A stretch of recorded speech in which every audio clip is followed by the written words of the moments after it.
cozy moments to put yourself in the opening chapters of books I've written. So, get comfortable, grab a blanket, and settle in while I share tonight's story. Tonight's story is called Stranger in the Forest. It's a fantasy romance short story about a human getting injured in the woods by creatures that hate him, and the little elf that mends him back to life. Truthfully, I wanted to read more of this story for my video, but it gets spicy pretty quickly, so chapters 1 and 2 will have to do. This story isn't posted anywhere yet. I am not done with the revisions, but I hope to have the full thing posted one day. So, for now, here's a little snippet for tonight's cozy ASMR story. I hope you enjoy it, and I hope you can relax and allow it to bring you a little peace. Let's begin. Chapter 1. The sight of blood isn't one I see too often.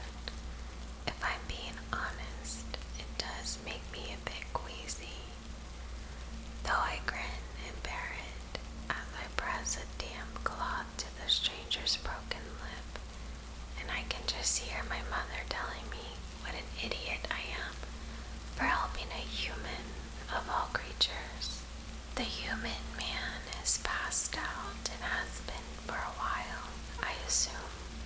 I managed to drag him in after rolling his lifeless body on a thick enough quilt, settling him near the fireplace in my cozy cottage before deciding to clean his wounds. A bruised eye, a bloodied lip, a few scratches here and there, and a deep red color stained into his thin, previously white tunic add to the unsettled feeling in my body, knowing my mother's figurative words are probably right. I shouldn't have helped a human so close to death, especially after figuring out it was no doubt orcs that had left him this way. I've never been as cold-hearted as those dumb orcs. I'm not as cold-hearted as most of the creatures that roam the lands of my forest, even if elves have been known to be a bit twisted and deranged over the last few hundreds of years. I can't fall in line with their beliefs, knowing that any human that steps foot in my part of the forest has already decided his life isn't worth living. The only question is, where did this human come from? And why did he manage to escape the orcs' clutches and bloodied battle axes with enough life to end up by the river near my little cottage? Regardless of my curiosities, I help the human as best I can, keeping him warm, cleaning his face, applying a few leaves soaked in healing potion I got from a shaman that lives to the west of the river against his eyes and lips while hoping for the best. By sundown, the human begins to stir, groaning a bit and wincing. His hand rises, clearly trying to figure out what the damp substance is on his face, and it doesn't take me long to rush to his side. Don't move, I warn him, reaching to gently peel the leaves from his face before tossing them into the crackling fire. I manage to mend your face as best I can, but I'm not so sure if the rest of your body has any injuries. The stranger blinks with curious, wide eyes, and he opens his mouth to speak until the pain of his busted lip gets to him first. He touches the open wound with trembling fingers, and his eyes settle on me once again. His gaze shifts from my own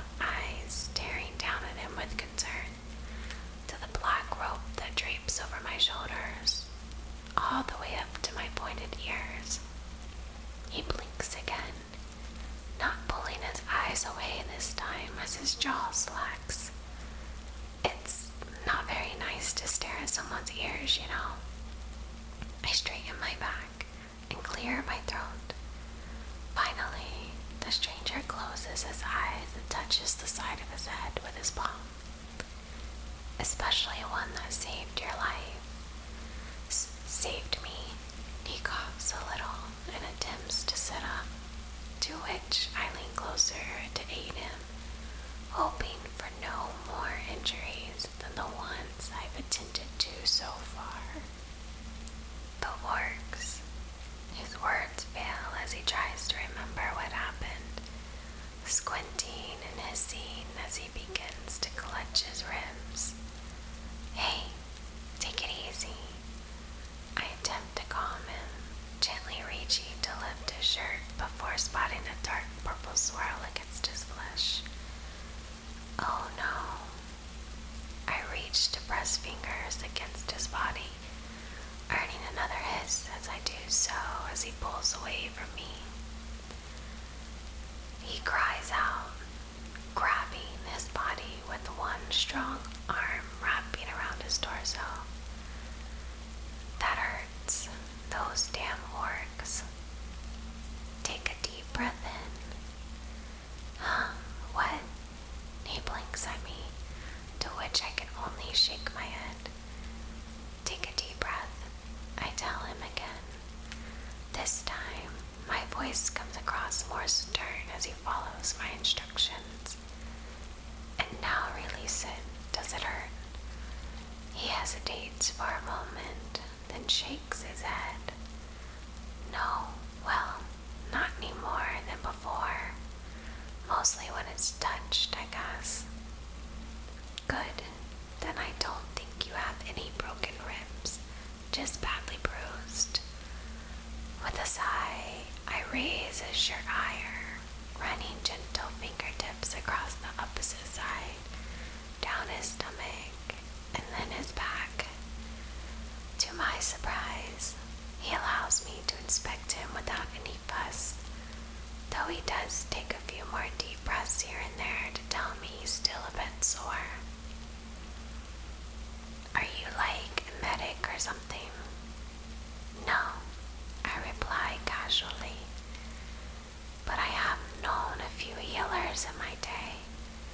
I've learned a few tricks with the leaves and herbs around, but that doesn't matter. You're human. I glare at the stranger as he slowly nods. Yes. He pauses for a moment, then grins through his pain. And you're an elf, yes, but that doesn't matter. What were you doing out here? You have to be aware it's dangerous for humans, right? You don't seem so dangerous. I'm taken back by his comment, but I quickly realize he's trying to distract from my question. I'm not, but it doesn't change the fact that there are creatures out here that despise humans. From the state you're in, I'm sure you're aware. You're lucky you aren't dead. Eris. He finishes the sentence for me by giving his name, smiling as he introduces himself, though his top lip is still a bit swollen and broken, and his eye is bruised, but he can at least see out of it. I find the heat swelling in my cheeks from the charming way he says his name and grins at me. And yes, I'm human, and I know how dangerous the forests are, but I needed to track down something to save someone's life. My ears perk at that, eyes widening once I hear his low voice become honest with me, and I tell him my name in return before asking. I'm Elowen. What do you need? He hesitates in answering, but then sighs and leans back against the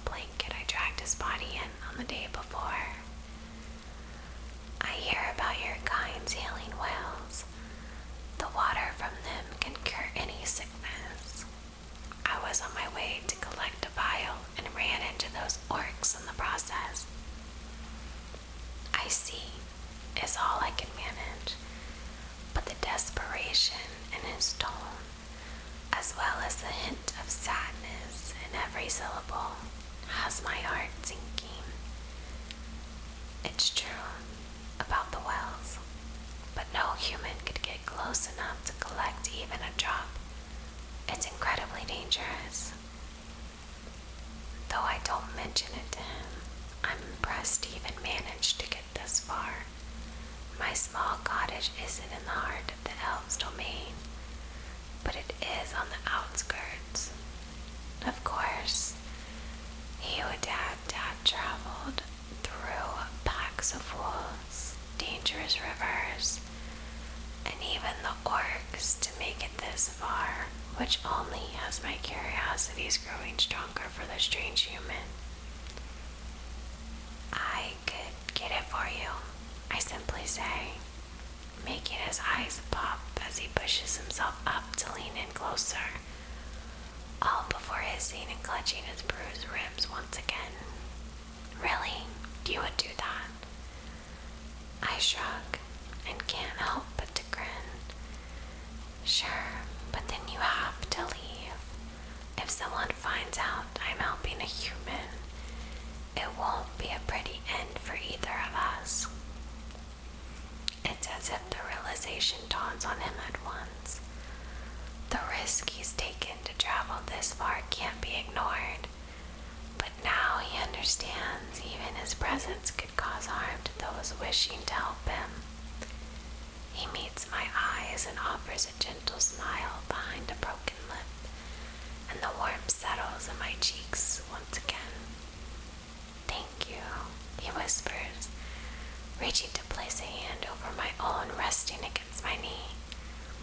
Thank you for saving my life and for doing this for me. I'm not sure why you're doing it though, but I will forever be in your debt because of it. Chapter 2.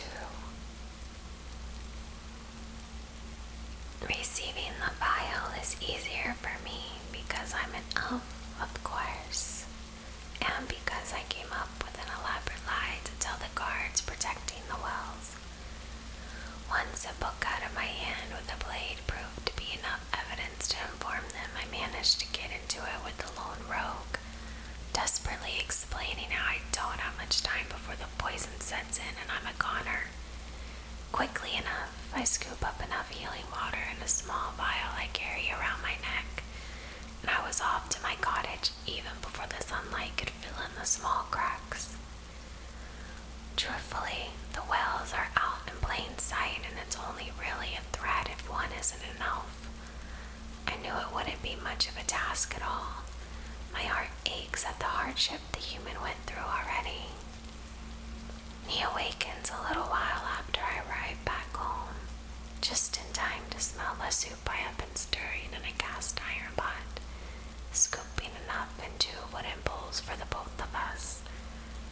I make a place for him at the table just to the right of the fireplace near the front door, and he wobbles over as best he can considering his injuries. I did heal you, I tell him, sipping some soup from my spoon and realizing it's a bit too hot. Though the effects aren't immediate, you will still have some soreness for a bit, but at least there are no scars. Thank you. He offers a polite smile and takes a large spoonful into his mouth to show how hungry he had been. He doesn't bother worrying over the temperature before taking another large gulp, groaning as it fills his belly. I'll take that as a compliment, I chuckle while he nods and continues eating. You might have to stay a few more days, however. He freezes, mouth open, spoon just before his lips. A few days. Believe me, I know you're in a hurry to get back, but with your injuries, there's no way you can make it out alive if you're not at full health to be on the run. He blinks at his soup, obviously pondering over the thought, and then simply nods as he takes another mouthful.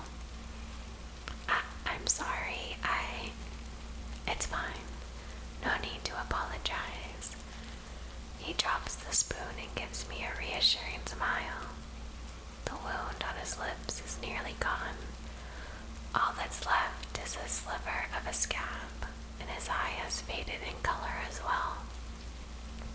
The other cuts over his flesh have mostly disappeared as well, and all that remains to bother him are his bruised ribs. You've done so much for me. You saved my life, healed me, and received the vial as if it was nothing. I don't know how I can ever repay you for all of those things, so please don't worry about me, okay? I can't help but to smile at his reassuring tone, the softness in his eyes, or the way he expresses himself so carefully. Sometimes I wonder how it became so natural to hate his kind when I can't find a single thing wrong with them. Now, more than ever, I decide to stand by my morals and not give in to the hatred thrust of my kind or the other creatures in the forest feel, and instead only do what I feel is right. Give it a few days, I tell him. After that, I'll make sure you make it home safely, okay?